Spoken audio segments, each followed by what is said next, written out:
وأتوب إليه لا حول ولا قوة إلا بالله العلي العظيم الحمد لله نحمده ونصلي على رسوله الكريم أما بعد أعوذ بالله من الشيطان الرجيم بسم الله الرحمن الرحيم لقد خلقنا الإنسان في أحسن تقويم ثم رددناه أسفل سافلين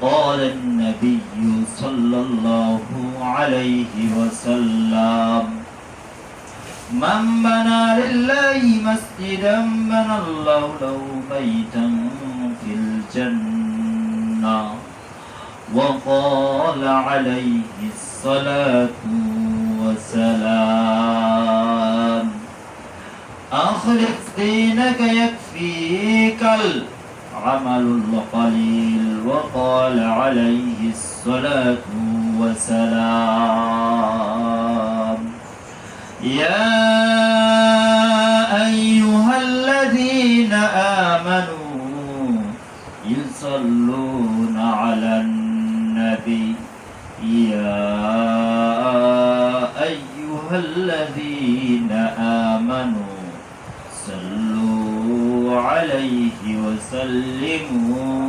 تسليما محبة شريف اللهم صل على محمد وعلى آل محمد كما صليت على إبراهيم وعلى آل إبراهيم إنك حميد مجيد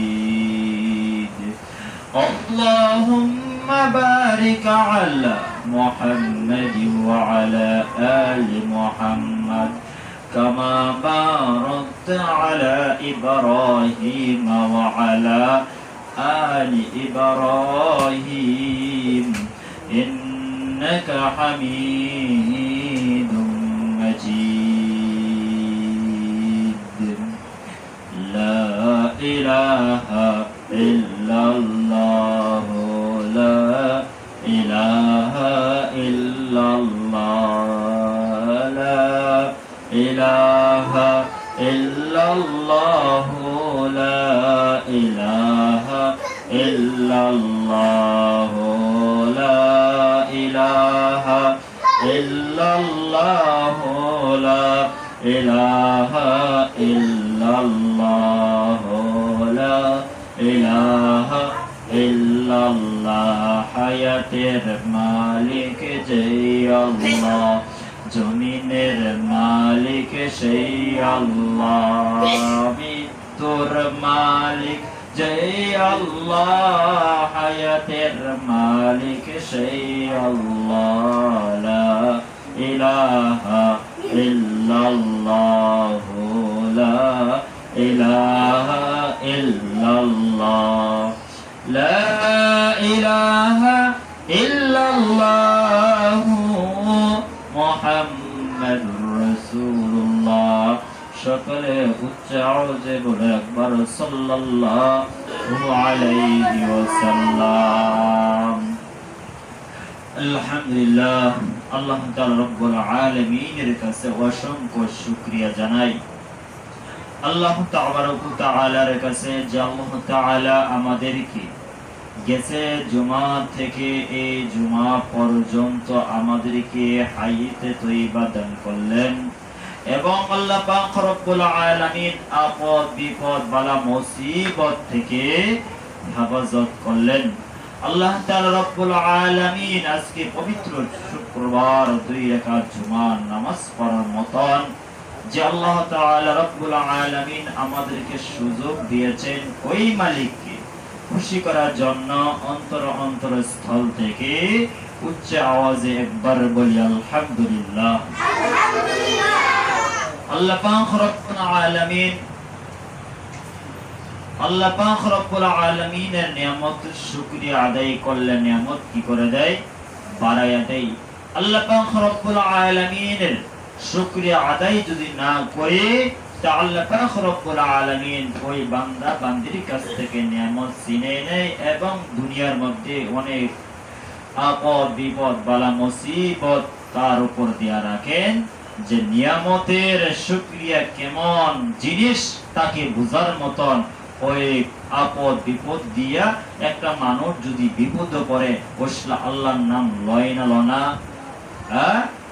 এমন মানুষ দেখবা জীবনে নামাজ পড়ে না, জীবনে শুক্রবারে জুমার জানা, অসুস্থ হয়ে গেছে, আর শুক্রবারের দিন সকালবেলায় অসুস্থ সিটের মধ্যে শুয়ে শুয়ে কয় যে আল্লাহ সুস্থতা করলে 2 রাকাত জুমার নামাজ পড়বার যাইতাম আল্লাহ, কিন্তু হ্যাঁ ওই বিপদে হইলে আল্লাহ ডাকতেছে।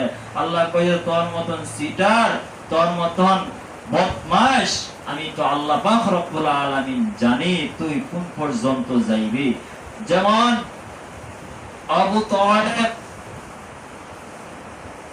কুয়ার মধ্যে পড়ছিল, নবীজিকে বলছিল, এই মুহাম্মদ তুমি আমাকে তোলো, আমি কালিমা পড়া মুসলমান হইয়াম। কিন্তু মুহাম্মদ, আমাদের নবী মুহাম্মদ সাল্লাল্লাহু আলাইহি ওয়াসাল্লাম ঠিক তুললেন। তোলার পরে সে বলতেছে, তোর এই কালিমাকে আমি ঘৃণা করি, তোর এই কালিমাকে আমি কি করি, আমি তো এই তুই জাদুকর, তুই জাদু জানস, তোর জাদুর মাধ্যম দ্বারা তুই কত থেকে আমার তুলছস, তোর কালিমা আমি পড়ব না।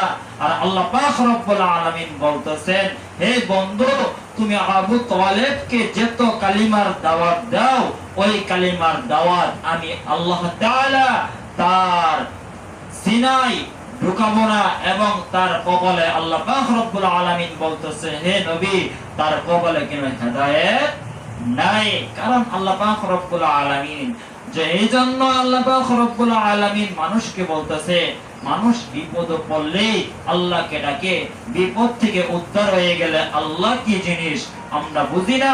এই জন্য একটা কবি বলে, কেউ ছিল না তখন ছিলাম আমি, এখন তোমার সব হইল পর হইলাম আমি। আল্লাহ তাআলা কইতেছে যে মায়ের গর্ভস্থ ছিলা, ওসলা তো তোমার কেউ ছিল না। তোমার মায়ের গর্ভ ছিলা, 10 মাস 10 দিন ছিলা, ওই টাইমে তো তোমার ভাই ছিল না ভিতরে, তোমার বোন ছিল না, তোমার মা, তোমার ভাই বোন আত্মীয় স্বজন কেউ ছিল না। ওদিন আমি আল্লাহ পাক রব্বুল আলামিন তোমার মায়ের পেটের মধ্যে আমি আল্লাহ পাক রব্বুল আলামিন আমি লালন পালন করেছি। করে না পারে নাই? ওই সময় আল্লাহ ছিল। এখন ওই দুনিয়া থেকে ওই দুনিয়া মার পেটের ভিতরে যে একটা উড়ত একটা দুনিয়া, ওই দুনিয়া থেকে যে আমরা এই দুনিয়ার চলে আসলাম, আল্লাহ তাআলা রব্বুল আলামিন ধীরে ধীরে বড় বানাইলেন। বড় বানানোর পর আল্লাহ পাক রব্বুল আলামিন আল্লাহ তাআলা সম্মান দান করলেন। আল্লাহ তাআলা রব্বুল আলামিন টাকা দিলেন, পয়সা দিলেন, গাড়ি দিলেন, বাড়ি দিলেন, সব কিছু দিলেন। এখন আল্লাহকে আমরা ভুলে গেছি। এখন তো টাকার ওজন পাইয়া, গাড়ি বাড়ির সম্পদ পাইয়া এখন আমরা ভুলে গেছি। একটা কবিতাই আছে, পরের জায়গা পরের জমি ঘর বাঁধিয়া আমি রই, ওই ঘরের মালিক তো আমি নই। এই যে আমরা জমির মধ্যে থাকতেছি, এই দুনিয়ার মধ্যে আমি বলতেছি আমার ঘর হলো আমার গরু, আমার জায়গা সম্পদ আমার, কিন্তু না না না, এটা আমরা আল্লাহ পাক রব্বুল আলামিন আমাদেরকে কিছু দিনের জন্য রাখছে। ঠিক না ঠিক? এই দেখো আজকে এই মাসটা চলতেছে জিলহজ মাস। অনেক হাজিরা হজ করতে গিয়েছেন, অনেক মানুষ মক্কা মদিনায় চলে গিয়েছেন হজ করার জন্য।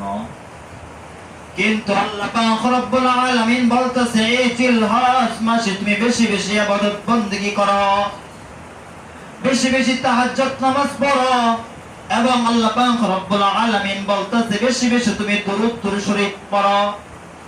এই জিলহজ মাসে যারা গিয়েছেন তাদের জন্য দোয়া করা, আর আমাদের বেশি বেশি দোয়া করা। আল্লাহ জিলহজ মাস চলে যাইতেছে রে আল্লাহ, কত হাজি ভাই হজ করতে চলে গেল, তো আল্লাহ আমার তো ভাগ্য হইল না। কিন্তু আল্লাহ এই জিলহজ মাসে মক্কা মদিনা তো যাইতে পারলাম না। আল্লাহ ও আল্লাহ তুমি মক্কা মদিনা ঘুমের ঘরে আল্লাহ দেখায় দাও। আল্লাহ কোনদিন নবীকে তো কোনদিন দেখতে পারলাম না, নবীজির কোনদিন রওজা তো দেখতে পারলাম না।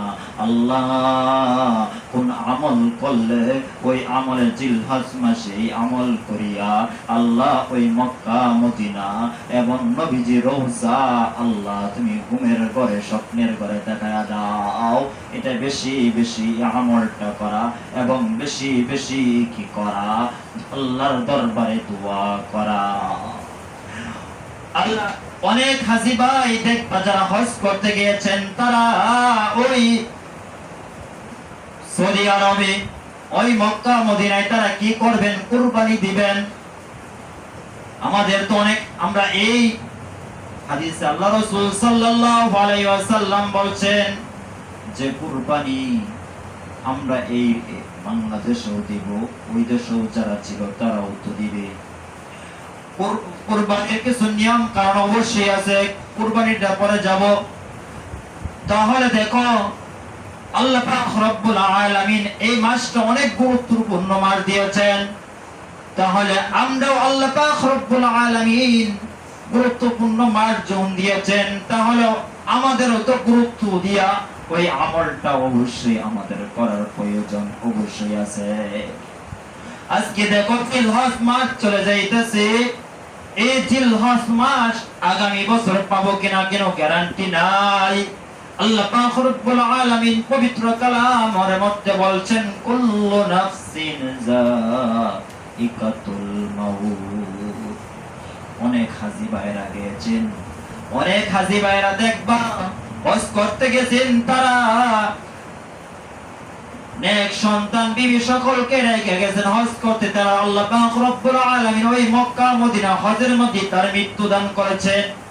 আল্লাহ তাআলা রব্বুল আলামিন হাদিসে আল্লাহ রাসূল সাল্লাল্লাহু আলাইহি ওয়াসাল্লাম বলছেন যে কেউ এই দিনে এই রাতে ইবাদত বندگی জিলহজ মাসে যে কেউ মারা যায় ইস্তিগফার বেশি বেশি পড়ে, আল্লাহ পাক রব্বুল আলামিন আল্লাহ তাআলা রব্বুল আলামিন বলে একটা হজ যে পরিমাণ করলে যে পরিমাণ সওয়াব হবে, আর তুমি রাতের বেলা তাহাজ্জুদ নামাজ পড়িয়া মনের মধ্যে আহংকার আল্লাহ মক্কা মদিনা যাইতে পারলাম না, আল্লাহ তুমি মক্কা মদিনা যাওয়ার মতন তৌফিক দান করো, হায়াত তয়্যিবা দান করো, মনের মধ্যে আহংকার আমার তোমার ভিতরে যদি থাকে, তাহলে আল্লাহ পাক রব্বুল আলামিন বলেন একটা হজ করলে যে পরিমাণ সওয়াব হবে, মনে মনে আমার তোমার মধ্যে আহংকার, মনের মধ্যে আশা ভরসা রাখছি, ওই এই আশা ভরসার কারণে আল্লাহ তাআলা একটা হজ করলে যে পরিমাণ সওয়াব হবে, আল্লাহ তাআলা তোমার আমার আমলের মধ্যে পরিমাণ সওয়াব আল্লাহ তাআলা আমলনামায় দান করে দিবে।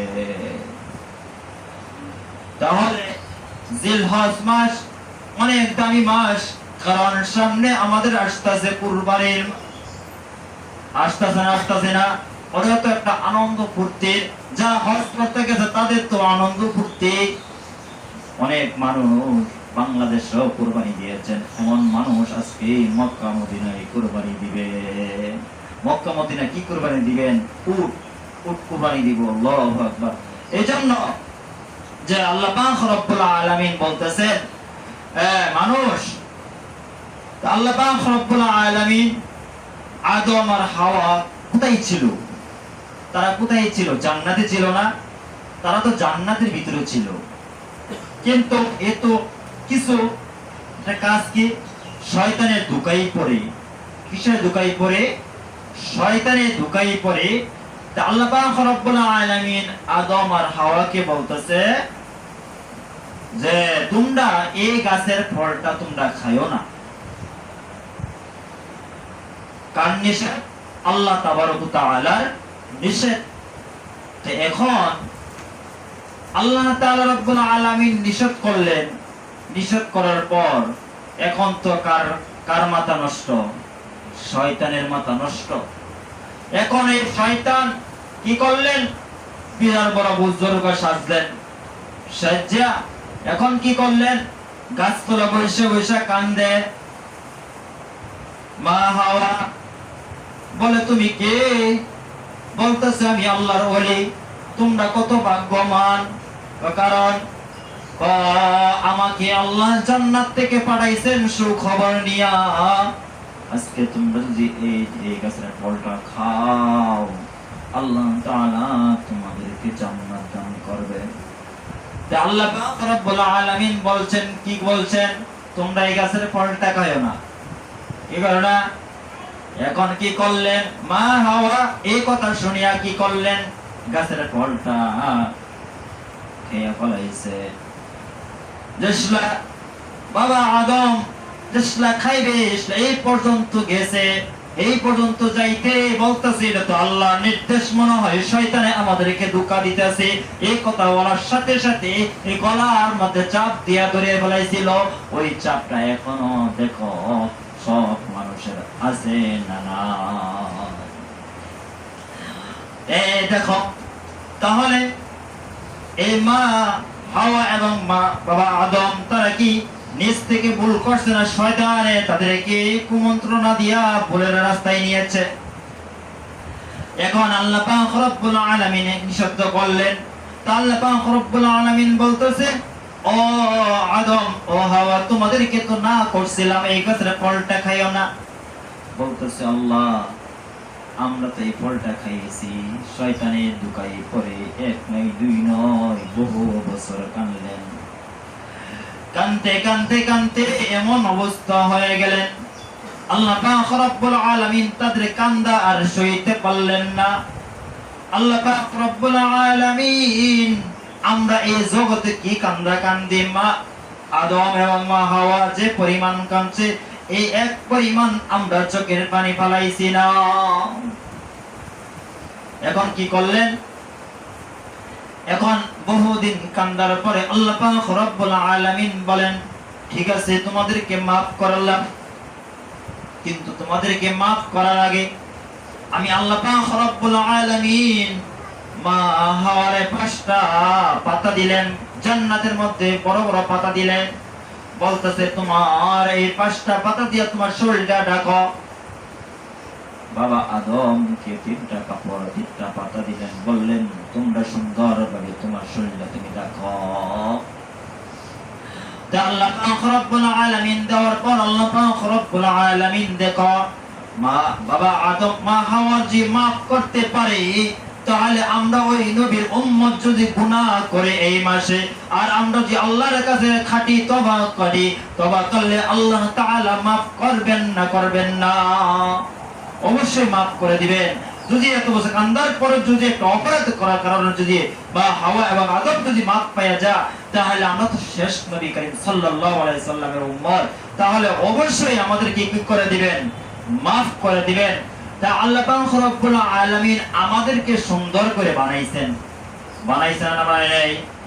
হ্যাঁ, তা আল্লাহ পাক রব্বুল আলামিন মানব জাতিকে সুন্দরভাবে বানাইয়া মানব জাতিকে আল্লাহ তাআলা বলেন, ও মানব জাতি, আমি তো আসমান বানাইলাম, আমি তো চন্দ্র বানাইলাম, আমি তো সূর্য বানাইলাম, আমি আল্লাহ পাক রব্বুল আলামিন জমিন বানাইলাম, আমি আল্লাহ পাক রব্বুল আলামিন ফেরেশতা বানাইলাম, আমি আল্লাহ তাআলা রব্বুল আলামিন আসমান জমিন সবই তো সুন্দর বানাইলাম। কোনদিন তো আমি বলি নাই আসমান সুন্দর, আমি কোনদিন বলি নাই আমার চন্দ্র সুন্দর, আমি কোনদিন আমি বলি নাই যে আমার জমিন সুন্দর। ও মানুষ, আমি তোদেরকে বানাইয়া আমি বলছি আমার মানুষ, আমার ইনসান বিরাট সুন্দর। আল্লাহ তাআলা বললেন যে আসমান বানাইছে, আমি আসমান সুন্দর বলি নাই, আমি চন্দ্র বানাইছি, আমি সুন্দর বলি নাই, আমি জাহান্নাম বানাইছি, আমি সুন্দর বলি নাই, আমি জান্নাত বানাইছি, আমি সুন্দর বলি নাই, আর ইনসান বানাইয়া আমি মানুষ জাতি বানাই বলছি তোরা খুব ভালো সুন্দর। কে কইছে? আল্লাহ পাক রব্বুল আলামিন আমাদেরকে সম্মান দেয় না, দিছে না? সম্মান দিছে না? আমাদেরকে সম্মান দিছে। তা আল্লাহ পাক রব্বুল আলামিন এই মানুষ জাতি বানাইবার গেহাইরি আল্লাহ তাআলা 4টা কসম খাইছে। কয়টা কসম খাইছেন? 4টা কসম খাইছেন আল্লাহ তাবারক ওয়া তাআলা। এই মানুষ জানার মানেতে কি আল্লাহ কি কসম দরকার ছিল? তা আল্লাহ পাক রব্বুল আলামিন কেন কসম খাইলেন? তা আল্লাহ পাক রব্বুল আলামিন আবার কোরআনের আয়াতে বলছেন, লাকাদ খালাকনাল ইনসানা ফি আহসানি তাকওয়িম। বলতেছে মানুষ তোমরা খুব সুন্দর, তোমাদেরকে আল্লাহ তাআলা যে সুন্দর করে বানাইছেন আল্লাহ পাক রব্বুল আলামিন। তোমরা বাবা বুঝবা বললে বাবারে দেখো আল্লাহ পাক রব্বুল আলামিন বলতেছেন আমি তোমাদেরকে গর্দান পর্যন্ত ফেরেশতার দ্বারা আমি বানাইছি। তোমাদেরকে কাদের দ্বারা কে বানাইছে? এই গর্দান পর্যন্ত ফেরেশতার দ্বারা বানাইছে। আর আল্লাহ পাক রব্বুল আলামিন গর্দানের পর থেকে আল্লাহ পাক রব্বুল আলামিন মাথাটা বানাইছেন আল্লাহ কুদরতের হাত দিয়ে। আল্লাহ পাক রব্বুল আলামিন মাথা বানানোর পরে আল্লাহ পাক রব্বুল আলামিন এই কথা বলে নাই যে ও মানুষ জাতি এই কপাল দিয়া তুই মাজারকে সিজদা করবে, তুই অমুক বাবাকে সিজদা করবে। আমি তার সিজদা করার জন্য বানাই নাই, একমাত্র সিজদা হবে কার কদমে? আল্লাহ তাবারক ওয়া তাআলা। মানুষকে সিজদা করা যাবে, বাবার দরবারে সিজদা করা যাবে? কখনো না। আর আল্লাহ পাক রব্বুল আলামিন বলছেন যারা এই অন্য জায়গায় গিয়ে কি করবা যে সিজদা করবা, এই সিজদা করলে আল্লাহ কি maaf করবেন? আল্লাহ maaf করার মত ক্ষমতা আছে? ক্ষমতা আছে কেউ? এজন্য বলছেন অনেক মাজারে নিয়ে যায়, মুরুদ লয়ে যায় না জানা বন্ড। আমাদের এলাকার মধ্যে একটা বন্ড একটা মাজার আছে। আমি তো বন্ড মাজার কই, কারণ একমাত্র মাজার যে বড় আমাদের যে মাজারটার নাম হইল মক্কা মদিনা নবী করিম সাল্লাল্লাহু আলাইহি ওয়াসাল্লামের রওজা।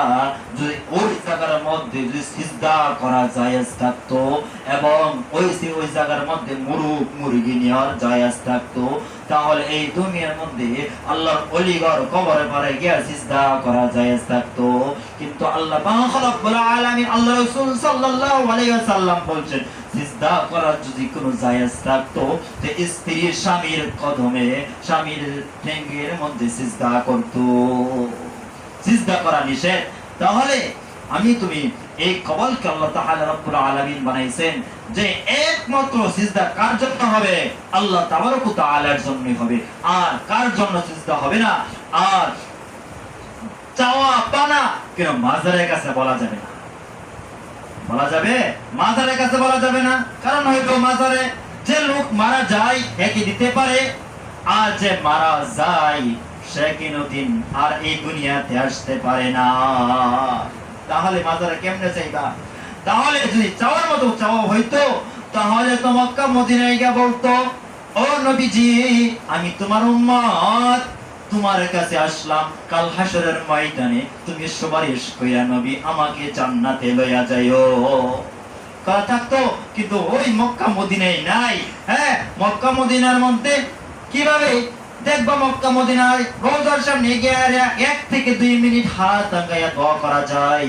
1 থেকে 2 মিনিট পরে পুলিশ আবাইকে তাকে তাড়াইয়া দেয় যে অতিরিক্ত বেশি করার জন্য। দেখে অতিরিক্ত বেশি যে কি বেশি করে তাহলে তাকে তাড়াইয়া দেয়।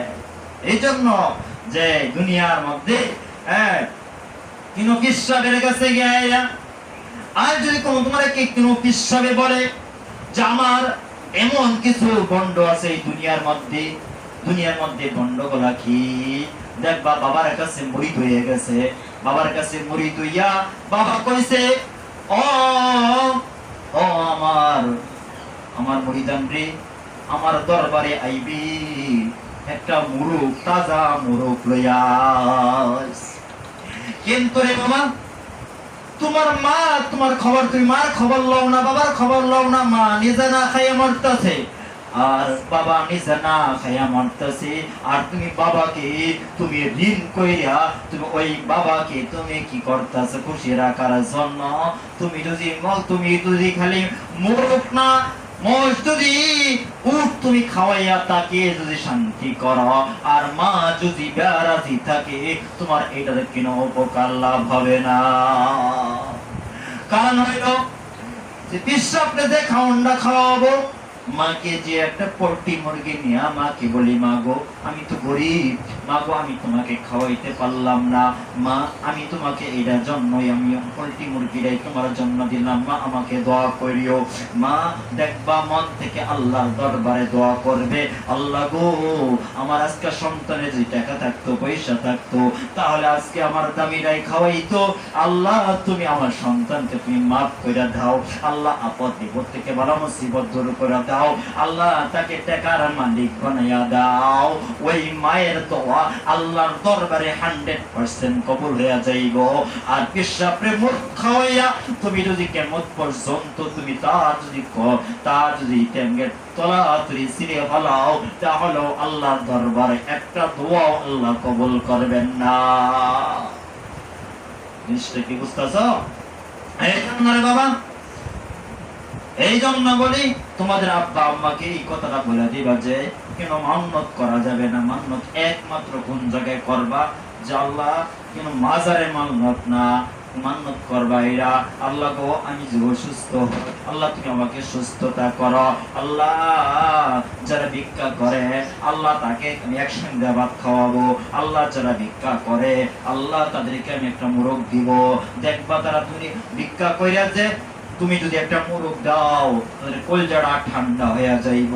আল্লাহ তাআলা বলছেন কাল হাসরের ময়দানে আল্লাহ পাক রব্বুল আলামিন কোটিপতিকে আল্লাহ তাআলা বলবেন, এই কোটিপতি, আমি দুনিয়ার মধ্যে পানি খাইতে চাইছিলাম, পানি খাওয়াও নাই। তুমি ঘরের মধ্যে সুন্দর সুন্দর গোশত গলা খাইয়েছো, আমি খাইতে চাইছিলাম, তুমি আমাকে খাওন গলা দাও নাই। ওই কোটি বলতে বলতে থাকবে, আল্লাহ তুমি কি কও? আল্লাহ তুমি তো, আল্লাহ তোমাকে কোনোদিন দেখি নাই, আল্লাহ তুমি আমার কাছে কেমনে পানি চাইলা? আমি এত সুন্দর সুন্দর খাবার গলা খাইলাম, আল্লাহ তুমি তো অবশ্যই আমার সাথে সাক্ষাৎ করলে অবশ্যই থাকলে খাওয়াইতা। আল্লাহ তাবারক তাআলা বলেন, আল্লাহ তাআলা বলতেছেন, ও কোটিপতি, তোমার বাসার মধ্যে আমি একটা ভিক্ষুক পাঠাইছিলাম, তোমার কাছে গিয়ে পানি চাইছিল, তুমি পানি দাও নাই। আমি আল্লাহ পাঠাইছিলাম, আজকে যে ওই ভিক্ষুক যদি এক গ্লাস পানি খাইতো, আমাকে খাওয়ানি হইতো। তুমি আজকে একটা টুকরা বস্তু তুমি যদি ওই গরিবকে খাওয়াইতা, আমাকে খাওয়ানো হইতো। এই জন্যই আল্লাহ পাক রব্বুল আলামিন কাল হাসরের ময়দানে এভাবে মানুষের হিসাব কিতাব নিতে থাকবেন। এই জন্য তোমাদের আব্বা আম্মাকে বলবা, বাড়িতে যে কোনো ভিক্ষুক যা কোনোদিন তাকে তারাইয়া দিবা না, যতটুকু পারো এতটুকু দেয়া দিবা। কারণ আল্লাহ পাক রব্বুল আলামিন রে বাবা, যারা ভিক্ষা করে সবাই তো হাত পাততে পারে না। তোমাদের দেখো, যারা তোমার মা বাবা আছে, তারা কোনোদিন হাত পাততে পারবে না, কি বাবা পারবে? চোরকাই বাজারে গেছি বলে, কাজী সিমলা মুরুকে যে বলে আমাকে 5টা টাকা দাও, আমাকে 10টা টাকা দাও, তোমাদের মাতা পিতা পাইবনি, পাইব? কখনো পাইতো না। আর একটা ভিক্ষুক কথা নিচে হইয়া নিজে না পাইয়া এখন কি করবে? মানুষের কাছে হাত পাতে না। এই জন্য আমরা কি করব? বাসায় গেলে কি করব? আমরা বাসায় গেলে তুই কি ভিক্ষুক যা, তাদেরকে যতটুকু পারে ততটুকু দিবা। আর আল্লাহ পাক রব্বুল আলামিন বলছে, তোমার ঘরে নাই, তোমার দেওয়ার মতন ক্ষমতা নাই। আল্লাহ পাক রব্বুল আলামিন বলেন, তুমি এমন ভাবে কথা বলো দিলে যে পরিমাণ খুশি হবে, এই পরিমাণ খুশিটা যে তোমার কথার দ্বারাতে খুশি হইয়া তোমার বাসা থেকে চলে যায়। এমন কিছু মানুষ আছে দেখবা, বাড়িতে গেলে ভিক্ষা রেখা যে বলে রে আর পাইছে না, ভিক্ষা করার বাড়িছে, তার তোমার নেক্সট সন্তান নাই, এমন কিছু কথা বলে না, দরকার নেই। তোমার যতটুকু পাইলে তুমি দিবা, না পারে না দিবা। এই জন্য তোমার আব্বা আমাকে বলে দিবা। আর দ্বিতীয় কথা হইলো যে মাজার পূজারির মধ্যে দেখো যাইবা না। মাজার পূজারি একজনই, আল্লাহ পাক রব্বুল যদি তোমার পিসাব মানতে হয়, একজনই পিসাব তোমার মা। কে পিসাব? কে? তোমার মা। দ্বিতীয় পিসাব হলো তোমার বাবা। কেন পিসাবের ঠেঙ্গের তলে কেন জান্নাত নাই? জান্নাত আছে। আর আল্লাহ পাক রব্বুল আলামিন বলছেন সন্তানের মায়ের পায়ের তলে সন্তানের বেহেশত। কত বড় কথাটা বলছে দেখছো? তাহলে আমরা পিসাবকে কে হইতে পারে বলতো? কে হইতে পারে? একজন। তার নাম কি? কও। তার নাম কি? মা। মার কথা শুনবা, মায়ের কথা শুনবা। মা যদি অন্তর থেকে দোয়া করে দেয়, বেড়া তোমাকে আল্লাহ তাআলা কত উর্বে তুলবে, বলা যাবে? বলা যাবে না। এই জন্য মায়ের দোয়া, এই কথাই আছে না, মায়ের দোয়া লইও রে মুমিন, মায়ের দোয়া লইও। মায়ের দোয়া লইতে পারলে আল্লাহর ওলি হওয়া যাইবে। মায়ের দোয়া লইতে পারলে আল্লাহর ওলি হইতে পারবা। আর পিসাবের দোয়া লইয়া তুমি কিছুই হইতে পারবা না। মায়ের দোয়া হইল বড় দোয়া। আমি তোমার কিছুদিন আগে আম্মার কাছে বললাম যে আম্মা, আমি একজনের কাছে বায়াত হয়ে যাই। আমার মা বলতেছে, বাবারে বায়াত কার কাছে হবে? বায়াতের বড় জিনিস তোর ঘরের ভিতরে। মা কইতেছে, মা এ পর্যন্ত আছে, এখানে পিসাবের কোনো প্রয়োজন নাই। মার খেজমতদারি কর, মার খোঁজ খবর নে, আল্লাহ খুশি হবে। আর আল্লাহ যদি খুশি হয়ে যায়, দেখবা আল্লাহ তাআলা তোমার আমার এই দুনিয়ার মধ্যে শান্তি দান করব। করব না? করতো না? অবশ্যই করব। এই যে কি করা? মার খেজমত করা। আমরা একটা জিনিস বুঝবা যে তোমাদের বাসা এলাকার মধ্যে যদি মাজার পূজারির মধ্যে বলে যে এটা দেও ওটা দেও, কখনো না। এটা আল্লাহ সইতে পারবে না, আল্লাহ তাআলা সইতে পারবে না। এটা কুফরি হবে। আর এই যে শিরিক, এমন শিরিক আল্লাহ তাআলা বলতেছেন আমি সব গুনাহ মাফ করে দিতে আমি আল্লাহ তাআলা পারি, কিন্তু আমি একটা গুনাহ আমি বান্দাদেরকে মাফ করব না। এই গুনাহটা হলো শিরিক। আল্লাহ যারা শিরিক করবে, ওই যেমন দেখো শিরিক করছে ফেরাউন, শিরিক করছে নমরুদ, শিরিক করছে কারুন, শিরিক করছে কারা? আবু তালেব। কিন্তু আল্লাহ কি করে নাই? মাফ করছে না। আল্লাহ বলছে আমি, তুমি মিথ্যা বলছো, আমি আল্লাহ তাআলা মাফ করে দিতে পারি, কিন্তু আল্লাহ তাআলা রব্বুল আলামিন তিনটা জিনিস মাফ করতে পারবে না। কয়টা জিনিস মাফ করতে পারবে না? তিনটা জিনিস আল্লাহ মাফ করতে পারতো না। এক নম্বর হইল যে আমরা একজনের কাছে ভোজ যদি না পেয়ে ফেলাই, এটা আল্লাহ তাআলা মাফ করতো না। এটা আল্লাহর হক না। এটা কার হক? ওই যার কাছে ফলটা খামো তার কাছে ক্ষমা দিতে হবে। কার কাছে ক্ষমা দিতে হবে? হ্যাঁ, তার কাছে ক্ষমা চাইতে হবে, তার কাছে ক্ষমা। আর কত হলো? শিরক এমন একটা গুনাহ, যে গুনাহ আল্লাহ তাআলা বলছেন যে এই গুনাহ আমার সাথে শিরক করবে তার চিরকাল তার জাহান্নাম। আল্লাহর সাথে শিরক করা যাবে না, আল্লাহ তাআলার সাথে বেঈমানি করা যাবে না। কিন্তু আল্লাহ তাআলা রব্বুল আলামিন একই থাকবে, দ্বিতীয়বার দুই হবে না। তাহলে আল্লাহ তাআলাকে শিরক বানানো যাবে না। আর যারা মাজার পূজারি করে তারা তো মনে করে, অনেক মানুষ যদি ফেসবুকে দেখি যে আমরা তো বাবার কদমে সিজদা করি, সম্মান হিসাবে সিজদা করি, কিন্তু না, তোমার ওই বাবার পিছনে সিজদা করা লাগবে না। তুমি সিজদা করো তোমার মা, তোমার ওই কদম, তুমি যে কদমটা বাবার কদমে তুমি কি খাও? চুমা খাও। ওই কদম বাবার প্রয়োজন নাই। তুমি কোন কদমে তুমি করো? মায়ের পায়ের মধ্যে তুমি কি করো? চুমা খাও। চুমা খাও। এক কবুল হজর সব আল্লাহ তাআলা আমলনামায় আল্লাহ পাক দান করবেন। তাহলে কত বড় কথা। আর বাবার দরবারে গিয়ে সিজদা কইরা আর কদম কাটিয়া আমি কি জান্নাত দিবে? আল্লাহ জান্নাত দিবে না। আর মায়ের কদমে যদি আমরা গিয়ে চুমা খাই, হাদিস আল্লাহ রাসূল সাল্লাল্লাহু আলাইহি ওয়াসাল্লাম বলেন ঈদের দিন হজরের নামাজ পড়া, হজরের নামাজ পড়া কি করে রে বাবা? হজরের নামাজ পড়ে এবার কদমে পাওয়া গেল, ও বাবা আমি তো অনেক অপরাধ করেছি আর অনেক ভুল করেছি, বাবা গো আমাকে তুমি মাফ করে দাও, আমার বাবা তুমি মাফ করে দাও। দেখবা ওদিন যদি ঈদের দিন হাজার রাগ যদি বাবার মধ্যে তোর ঝগড়া থাকে, ঈদের দিন মা বাপ কেউ সাথে ঝগড়া থাকে না, এর সাথে এক প্লেটে ভাত খাইতে চাই না। এই জন্য বলি বাবা, যে যদি তোমার মনে চা যে ওই বাবার মার কদমে আমরা কি করব, চুমা খাবো, চুমা খেলে এক কবরের হজের সব তোমার আমলনামায় দান করবো আল্লাহ। এই জন্য বাবা যে কথাটা হলো যে আমরা বাড়িতে গেলে যদি আমরা কেউ না, আমরা একটাই একমাত্র সিজদা করবো কার? একজনই, তার নাম কি কও? তার নাম হলো আল্লাহ। আর আমরা একজনে আমরা নবীর সুন্নাত মানবো, এই নবীর নাম কি? মুহাম্মদ সাল্লাল্লাহু আলাইহি ওয়াসাল্লামের সুন্নাত তরিকা আমরা চলবো। হ্যাঁ, আমরা এইভাবে চলবো, দেখব আল্লাহ তাআলা রব্বুল আলামিন মার খেজমতে এবং বাবার খেজমত যদি কবুল হয়ে যায় আল্লাহর দরবারে, বাবা দেখবা তুমি কামিয়াবি হয়ে গেছো। আর যদি মা বাবা কষ্ট পেয়ে থাকে তাহলে তুমি বড় আলেম হতে পারো, তোমার আলেমগুলি থাকবে না, তুমি খালি জায়গা জায়গা অসম্মানী হইবা। আর যদি মা বাবার দোয়া থাকে তুমি ধীরে ধীরে আল্লাহ তোমার সম্মান দান করে দিবে আল্লাহ। এই জন্য আমরা সবসময় মায়ের কাছ থেকে দোয়া নিব, মায়ের সবসময় মায়ের কাছে থাকবো, আমরা মায়ের কথা শুনবো। আমরা এই ঈদ আসতেছে, ঈদের অনেক আলোচনা সামনে ইনশাআল্লাহ করব। কুরবানি কেমনে দিতে হয়, কেমনে করতে হয়, আই গাড়ি কেমনে দিতে হয়, কেমনে এটা 7 জনে করতে হয় না 3 জনে করতে হয়, তোমাদেরকে সামনে সপ্তাহ শোনাবো ইনশাআল্লাহ। তো এই জন্য ইসলামী ইব্রাহিম আলাইহিস সালাম 80 বছর বয়সে আল্লাহ তাআলা রব্বুল আলামিনের কাছে দোয়া করছিল। আল্লাহ তাআলা রব্বুল আলামিনের 80 বছর পরে আল্লাহ তাআলা ইব্রাহিমের দোয়া আল্লাহ তাআলা রব্বুল আলামিনের দরবারে কবুল হয়ে গেল। কবুল হওয়ার জন্য আল্লাহ তাআলা রব্বুল আলামিন তাকে একটা নেক সন্তান দান করেছিল।